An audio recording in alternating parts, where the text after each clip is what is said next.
Hello, everybody. Welcome back to HavoKast. Today, we are going to be talking about Iron Maiden's sixth studio album, Somewhere in Time. One of the best albums, in my opinion, of all time in the metal genre. I love this album.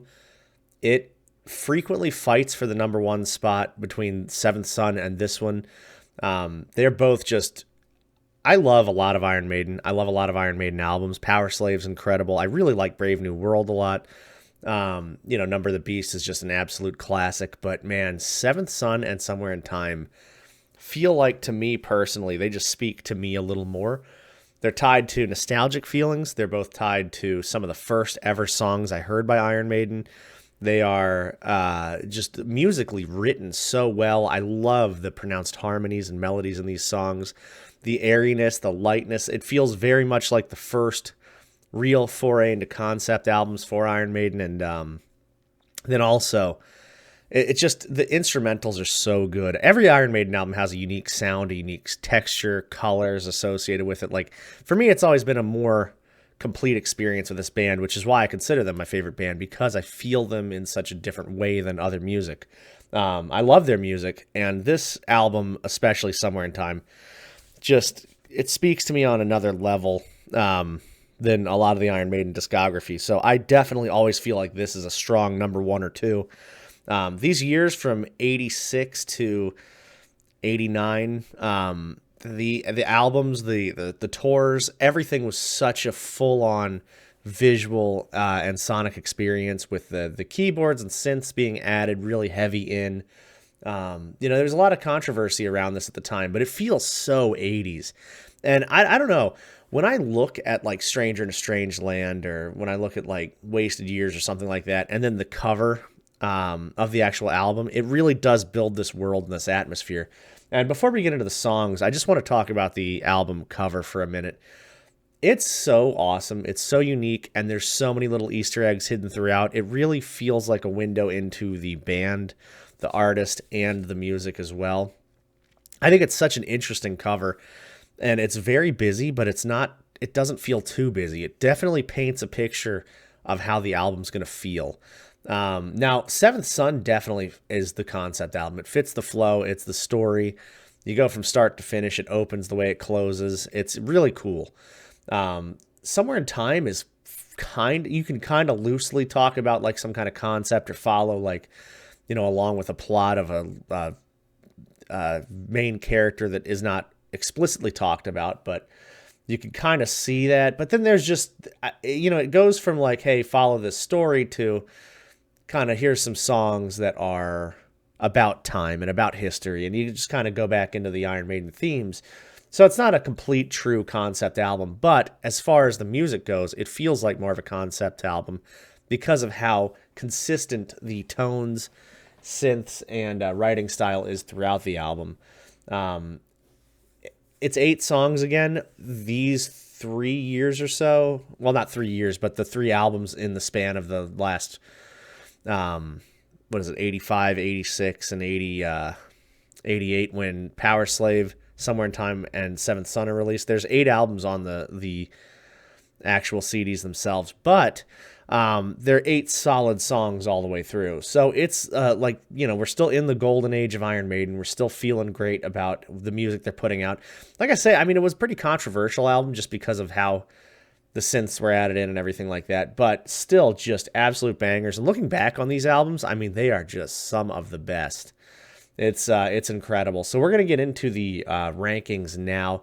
I was very excited about doing this one because I know every single song on the album is just so good that it's just going to be hard to really pick. At number 8, we're going to go Heaven Can Wait. Now, this is a testament of how loaded this album is with great songs. Every single one of these songs.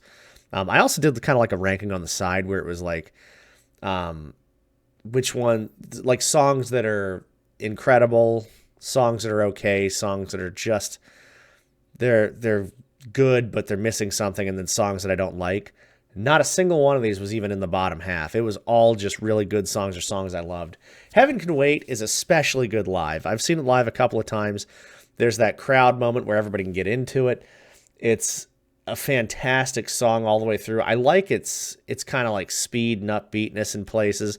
It almost feels like a very positive song on an album that is pretty dark overall, if you think about it. I mean, there's some dark themes on here. Wasted Years is one of those songs where it seems kind of like there's a dark message, but also a positive message to kind of counteract. Where it's like, hey, we've wasted a lot of time, and you're going to waste more if you try to like go back and recapture those moments. So just live for now, you know? So it's like a kind of like, hey, this is what could happen, but this is what, you know, you should do about it. Heaven Can Wait just feels like a very positive, it's a second chance given almost. It feels almost like a play on Wasted Years of the album. So I always kind of thought of it like that, and I'm probably reading too much into it, but I do love this song a lot. Like I say, great live song. I think it's better live, and I would recommend seeing it live if they ever play it again, because it's just so much more of an experience, especially with the crowd and everything like that. But yeah, Heaven Can Wait is going to be at my number 8 spot. Nothing wrong with the song at all. I like it a lot. In fact, it's a very complete song compared to a couple others on this list, but nothing really stands out that much to bring it up above number 8. And I could easily see this being somebody's favorite song. So that's just how good the album is overall. Like I said last time, it's quality over quantity with these 3 albums in this late 80s time period, mid to late 80s time period. Just absolute banger after banger, and no fluff, no filler, none of that stuff. Now we'll see a lot of that in the 90s, but during the 80s, a lot of the songs were just good songs. Coming in at number 7, we are going to go with The Loneliness of the Long Distance Runner, and The Loneliness of the Long Distance Runner is also a very strong intro, a very unique intro. It's a great riff. It's a great song. It's very well written. It's just, there's just parts of it that don't feel as complete. Like if there was a fluff song, there's definitely going to be parts of this song that feels a little more fluff than anything. I'm not really vibing too much with the lyrics either. I know there's a little bit of a meaning behind it and everything like that. But it just, to me, it just never felt like a song I could really get into and get behind and everything like that. Now, there's nothing wrong with the song. Like I say, I mean, it's a good song all the way through you can listen to, but there are parts of it that are so strong. I love the tones, especially when you get towards the solos. And then the intro is just, I love the intro. The intro has always been so atmospheric and lovely. I just absolutely love that intro. But I think that when it comes to The Loneliness, The Long Distance Runner, it never just felt like a song that I personally could vibe with all the way through every time. Now, I could put this on and really like enjoy it.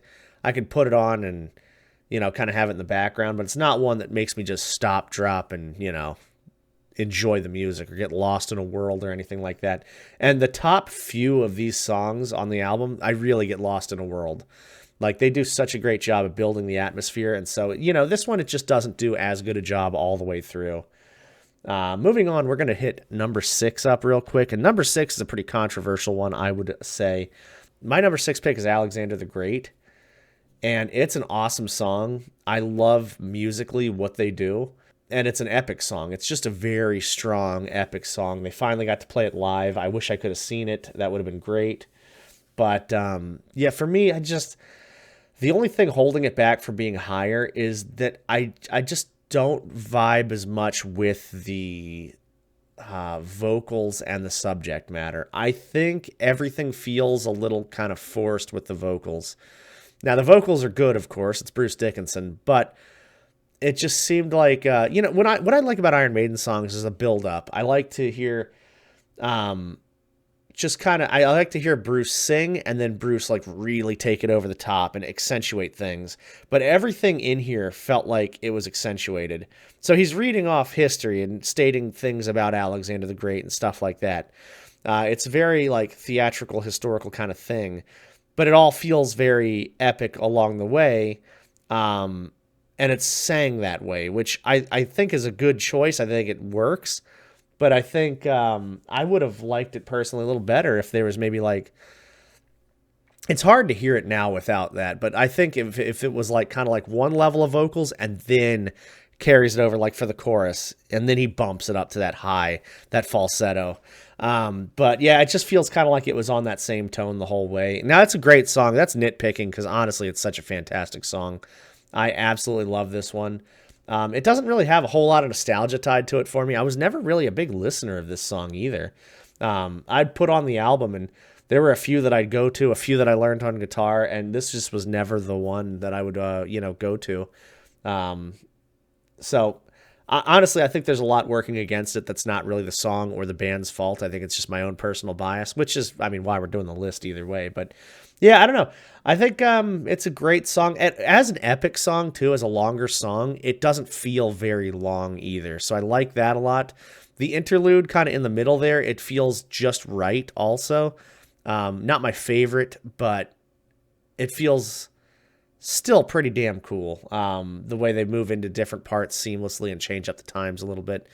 But yeah, I mean, it feels like a 3-part theatrical song, like the Rhyme of the Ancient Mariner does, just not as long as epic, but still a great song. I'm gonna move to number 5 now, which is going to be "Stranger in a Strange Land." And this song, purely for the atmosphere and the story alone, I feel like it's got higher than it would have been before. It's really not my kind of song at all. It just doesn't feel as like upbeat. It doesn't get the heart rate going, but the atmosphere, it's kind of like my Strange World pick, which is, I mean, ironic, strange and strange, but my Strange World pick on Iron Maiden was pretty high. I love that song. It is a sleeper song, and it's a song that I like because of the atmosphere it builds with the guitar tones, with all of the like ambient noises and the feel of the song, and it just seems so kind of like dreamlike. Stranger in a Strange Land is that same way, but in a more dystopian kind of feel where you feel like, hey, I don't belong here. How did I get here? That kind of thing. And the music reflects that too. I love the bass in this song. It feels so pronounced and so just Steve Harris doing what Steve Harris does. And I played bass, so this one was really always exciting for me. But yeah, I mean, it's not anything that's crazy over the top. I just think it's so well written and so atmospheric, but also just the solos of the bass playing off each other so well. Stranger in a Strange Land's kind of a low key, like good song. I think I've seen that one live too. I've been to a few shows, and I got to see a good amount of Somewhere in Time songs and late 80s songs in general. So that was good. I like to see that kind of stuff. But I mean, I'd like to see any Iron Maiden things, to be fair. Number 4, we are going to go with Sea of Madness. And Sea of Madness is one of those songs that I think, Bruce, the opposite of Alexander the Great. Sea of Madness is what I want from Alexander the Great. How there's such a unique like range that Bruce can show off in the song. And Sea of Madness is one of his best vocal performances in general. The song feels a little choppy at times, but I think that's on purpose because Sea of Madness, and they kind of play off that with the guitars definitely sound like crashing waves, and the riff is a little chaotic. But I like it. It's so different. It's a little unique. It's something interesting. And like I say, Bruce's vocals in the interlude, they're just so good. It gives me chills listening to what he does in the middle of the song. The solo's great. The way every instrument just kind of plays off of each other. You can hear the drums feeding the guitars and the guitars feeding the bass, and the bass being, just that driving force behind the whole thing. It's just really, really good. And it's another one of those low-key songs that I don't think people give enough credit to, but it's so excellent. It would be a solid contender for the top 1 or 2 spot if it was just more my taste is all. Like, I can appreciate it for what it is, and I actually really like the song a lot. So for it to not be my kind of style of song that I enjoy, it really does live in my head a lot, which has made me think maybe it is a style I like, but I've never really heard like that kind of thrashing kind of crash. It's not thrash metal, but you know what I mean? Like the guitar sounds kind of like the riffs just break and end and, move into the next part. And there's not that seamless like Iron Maiden flow in this one, but I really like it. I think it works very, very well. Such a damn good song. Another very underrated song coming in at number 3 is going to be Deja Vu. This song has always been one of my favorites, just in general. It's a song I learned on guitar. It's a song I loved. It's one of the first songs I ever got by Iron Maiden. So iTunes was just coming around at the time, and we all had MP3 players and stuff like that, and didn't know how to use them or what to do or any of that stuff. So we just downloaded a couple of songs here and there, and my first few songs that I got were "Wasted Years," "The Trooper," and 2 Minutes to Midnight. Now, "Wasted Years" is a song that I loved just right off the bat. 2 Minutes to Midnight was a song that I heard first, my first ever Iron Maiden song, and I've always loved that because of that. And then The Trooper was just a highly rated song, so I was like, you know what, I'll get this one and see what it's like. And I loved all three of them, of course. Then I got three more after that. I got Deja Vu, Caught Somewhere in Time, and Aces High. And of course, three more absolute bangers. But Deja Vu, I just took a chance on that. I just listened to a little, the 30-second clip you get or whatever. And I was like, that's a pretty good song. I like this one. Why is it not rated higher? And oh my God, I love Deja Vu so much. It's that like quick tempo, upbeat song. I love the intro. The intro is beautiful, especially the bass. Anything with bass gets, high marks for me. But I loved Deja Vu so much. It was just a fantastic song. Very well written. The guitars, the drums, everything just plays on. This is the most just complete song on the list so far, without a doubt. And it's so criminally underrated, I feel like. But yeah, I love the chorus. I love everything about it. The way it ends, the way it begins, it's just perfect all the way through. I could listen to it anytime. Definitely gets high marks for me. If you have not heard it or haven't heard it recently, check it out again. It's that song that, like, it flies very under the radar, and I just can't for the life of me think why. But number two, we're going to go with a song that I am surprised is number two, but I'm going to be honest about it. That's why I'm doing these rankings. I want to see where I'm really sitting. And number two, we're going to go Wasted Years. And Wasted Years I've always quoted as being one of my, if not my favorite Iron Maiden songs of all time. It is my go-to song. It is the song that I always think of when I hear favorite or favorite song. But listening to the album all the way through, I love it. I love the song.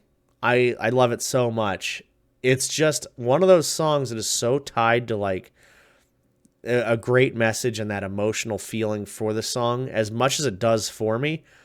It's not one I can listen to all the time. It's one that I can listen to often. It's an iconic song with an iconic intro. And it's got, like I say, such a powerful message behind it. I think it's just beautiful. So, as far as favorite songs go, it probably would still be up there in the whole discography. But I think it's such a beautiful and well-written song, and it's tied to nostalgia too, because I used to play games back in the day. And if I'd be like doing a quest or waiting for stuff, I'd have my MP3 player going, and this song just always happened to make its way on there.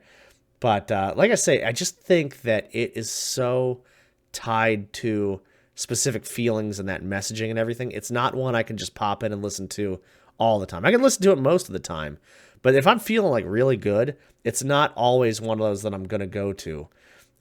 Just because it does kind of get me in a little bit of one of those, like, not sad moods, but I'm not feeling like, oh, I can go do whatever I want. I feel more powerful with other songs on, I guess. I don't know if that makes any sense. It's just one of those weird things, a little window into my my life and my brain, I guess. But yeah, it's perfect. It's a perfect song. I love everything about it. However, my number one, which is Caught Somewhere in Time, that song is, I don't know how to describe this song other than I just think it's like a pre-workout in a song. I listen to this song so often, and it comes up so much. It's everything about this song feels like it's catered towards things I love about Iron Maiden. The intro is so good, and it just explodes onto the song when they hit that drop, and then all of a sudden it goes into that main harmony, that opening riff. Then you have the just excellent guitar work, the tempo, the vibe, with Bruce's vocals, very good all the way through. The lyrics, you could definitely do a little better with the lyrics. I think they've done a little bit more with them back in the day. But still, I mean, solid lyrics all the way through, solid guitar work all the way through. Now, the solo is just, I love this dichotomy here that you have with Dave and Adrian, because you have Dave Murray's solo. It's very technical. The way the tempo feels and the drums and everything working together, that backing guitar line too doesn't get enough credit. All of that in that first solo, it feels a little like kind of chaotic, kind of rushed, kind of like you're running against time. It gets hectic and frantic. And then you switch into the Adrian solo right after, and the amount of feeling that comes out of that solo, it's one of the most feeling full solos that I've heard from Iron Maiden and Adrian Smith in general. It's just like everything kind of changes. It just, I don't know. It just flows so well. It's impressive. I get goosebumps every time I hear it. Every time I hear that transition in. And then, of course, they go from that into that freaking harmony from the opening line again. And it's just, I mean, like the whole song all the way through. It's not ever a song that I can listen to enough. And it gets my heart rate going. It's one of those that I just absolutely love. The only reason I always cite Wasted Years higher than this one as my favorite song is just because I can always say, like, oh, there's a great message behind Wasted Years. And, like, I love that message, and I love that vibe and that feeling. But, man, Caught Somewhere in Time just creates such an atmospheric feel while also being a quick song, while also having great harmonies, great vocals, everything about it. I love. I think it's so top tier, so underrated even. And then I always go and search up the live version if I can. I know it's not recorded great, and I know they don't have a whole lot of footage from that tour. When they first did this in, 87, 86, 87. But it just, I mean, that would be such an incredible show, seeing them burst onto the stage after that intro and then into that main riff. It's everything about it's fantastic. And I'm so sad I didn't get to see them on that last tour they did, because when they were playing this, that would have been one that I would have loved to see, but well, yeah, we're going to go through and list out what we just had. Again, we just did 8 Iron Maiden songs off Somewhere in Time. Heaven Can Wait at number 8. The Loneliness of the Long Distance Runner at 7. Alexander the Great at 6. Stranger in a Strange Land at 5. Sea of Madness at 4. Deja Vu at 3. 1 and 2 are so tough. 2 is Wasted Years, and 1 is Caught Somewhere in Time.